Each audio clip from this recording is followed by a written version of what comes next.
You are paying a man tax of $1 million and you don't even know it. You love the sound of that V8 engine starting up in the morning. It rumbles. It feels powerful. It feels capable. But then you drive it 5 miles to sit in a cubicle for 8 hours. You drive it to the grocery store to buy 3 bags of food that would fit in a bicycle basket. And then you stand at the gas pump, watching the numbers climb past $70, $80, $90, and you feel that specific tightness in your chest. That is the feeling of your financial freedom evaporating into thin air. Most people think buying a pickup truck is a lifestyle choice. It is not. Unless you are a general contractor hauling drywall at 6 a.m. every single day, that truck is a parasite. It is an emotional support vehicle that is eating your retirement. One tank of gas at a time. Here is the brutal baseline rule that will make you angry, but it will save your life. It is called the 5% threshold. If the bed of your truck is empty for more than 95% of the miles you drive, you are not driving a truck. You are driving a sedan with terrible aerodynamics and a massive surcharge on every single part. You are paying for the costume of a worker without doing the work.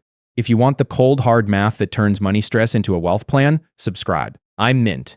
Let's strip this down to the bone. The car industry has spent billions convincing you that you need capability. They sell you on the idea that one day you might need to tow a boat you don't own or haul lumber you haven't bought to build a deck you don't have time to construct. You are financing a fantasy. Let's run the numbers on two guys, Jason and Dave. This scenario is going to hurt because it's probably your reality right now. Jason buys the dream rig, a crew cab, 4-wheel drive truck. He isn't buying the top trim, just the middle one, so he thinks he's being reasonable. The price is $60,000. He finances it because trucks hold their value. He gets 15 miles to the gallon. Dave buys the reality box. A 5-year-old Honda Civic or Toyota Corolla. He pays cash or takes a tiny loan. He gets 35 miles to the gallon. Let's look at the burn rate. Jason's truck payment is roughly $900 a month. His insurance is $200 because heavy trucks cause heavy damage. But the gas is the silent killer. If Jason drives the average 15,000 miles a year at $3.50 a gallon, he is spending $3,500 a year on fuel. That is nearly $300 a month just to make the thing move. Dave, his payment is $0. His insurance is $100. His gas bill is half of Jason's. When you add it all up, Jason is spending roughly $1,400 a month to own and operate his truck.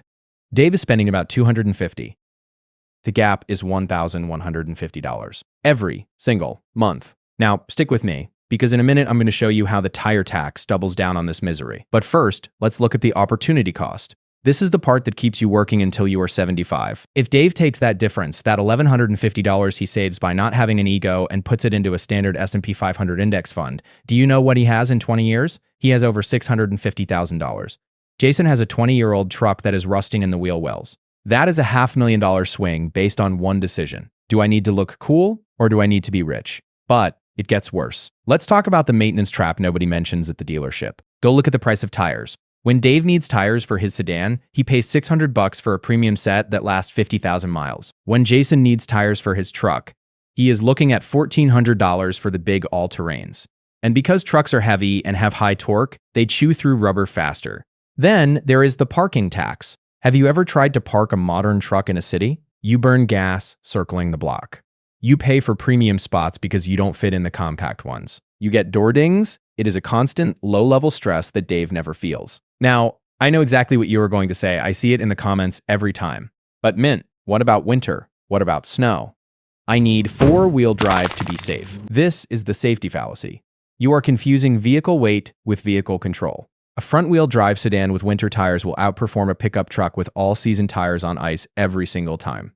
The truck gives you false confidence. You can accelerate faster, sure, but you cannot stop faster. In fact, because you are heavy, you take longer to stop. You are paying a $30,000 premium for a safety feature that could be solved with a $600 set of snow tires on a sedan. Then there is the Home Depot defense. You say, I need to pick up mulch in the spring. Let's do the math on that. Let's say you are the most active homeowner on your block, and you haul heavy stuff once a month, 12 times a year.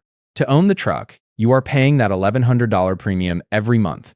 That is over $13,000 a year in extra costs. If you rented a truck from Home Depot for $20 for 75 minutes, which is plenty of time to get mulch, even if you did it 12 times a year, you would spend roughly $400. You are paying $13,000 to save $400 in rental fees. That is not an investment. That is a donation to the Ford Motor Company. Here is the Mint move to stop the bleeding. It is a 3-step protocol. Step 1 is the audit of truth. Go back through the last 6 months of your calendar. Count the days you actually put something in the bed of your truck that would not fit in a hatchback with the seats down. If the number is less than 5, you are in the danger zone. Step 2 is the ego kill. This is the hardest part. You have to sell the truck. If you are underwater on the loan, you need to attack that principal balance with every spare dollar you have until you can sell it and walk away. You have to be willing to drive a small car. You have to be willing to let people think you have less money so that you can actually have more money. Step 3 is the freedom transfer. When you switch to the cheap sedan, you do not spend the savings. You take that exact amount, the old truck payment plus the gas savings, and you auto-draft it into your investment account. You treat it like a bill you have to pay. If you do this, you aren't just changing cars. You are buying back years of your life. You are buying the ability to retire at 55 instead of greeting customers at Walmart when you are 70. The truck looks cool. I agree. It looks great. But freedom looks better. Now, if you are stuck in a lease or a loan and don't know the specific math to get out without ruining your credit score, you need to watch this video right here on how to escape a car loan trap. It breaks down the negative equity calculation step by step. I'll see you there.